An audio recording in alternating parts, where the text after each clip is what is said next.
নিরামিষ দিনে পনিরের এই রেসিপিটি একবার হলেও বানিয়ে দেখো।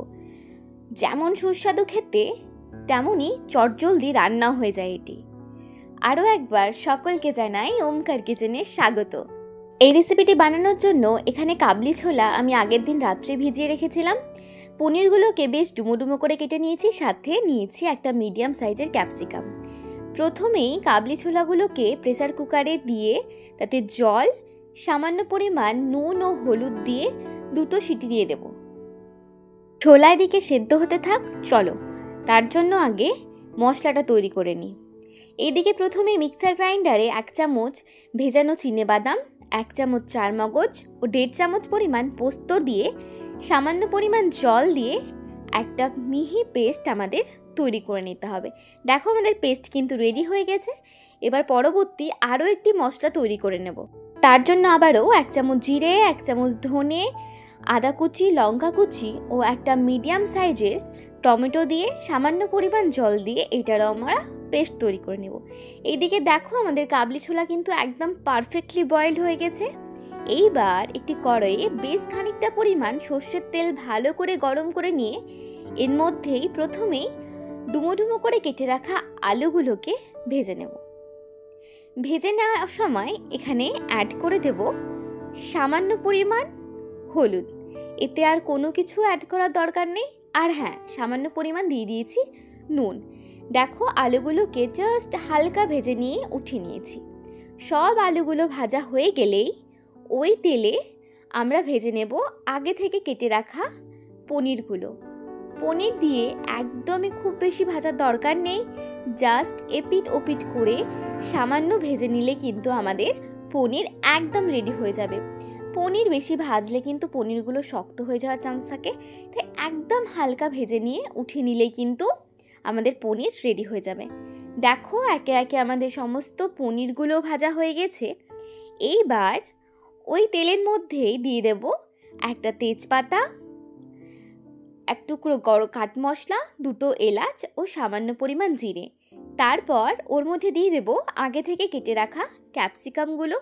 ক্যাপসিকাম দিয়ে একদমই বেশি ভাজার প্রয়োজন নেই, নইলে কিন্তু ক্যাপসিকামগুলো একদম গলে যাবে, তখন আর সেটা আমরা সবজিতে খুঁজেই পাবো না। ক্যাপসিকাম দিয়ে সামান্য নাড়াচাড়া করেই তার মধ্যে অ্যাড করে দিয়েছি আগে থেকে তৈরি করে রাখা মশলার পেস্টটি, মানে যেটা আমরা আদা জিরে ধনের পেস্ট করেছিলাম সেই পেস্টটি। এইবার এই মশলাটা দিয়ে বেশ কিছুক্ষণ আমরা এটাকে কষিয়ে নেব।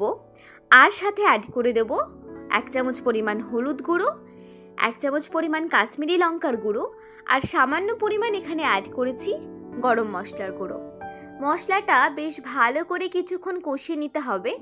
যখনই দেখবে একটু তেল ছেড়ে এসেছে তখন এখানে দিয়ে দেব চারমগজ পোস্ত ও চিনেবাদামের যে পেস্টটা তৈরি করে রেখেছিলাম সেটা।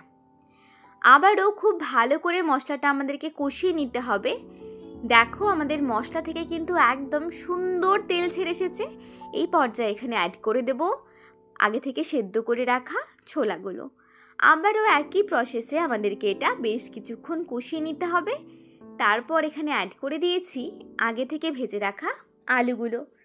তারপর আর কি, আবারও ঠিক একইভাবে বেশ কিছুক্ষণ এটাকে কষিয়ে নিয়ে এর মধ্যে দিয়ে দিয়েছি সামান্য পরিমাণ চিনি।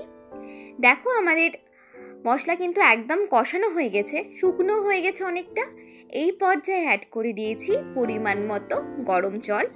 তোমরা যতটা গ্রেভি রাখতে চাইছো ঠিক ততটা পরিমাণেই জলের পরিমাণটা কম বেশি করতে পারো।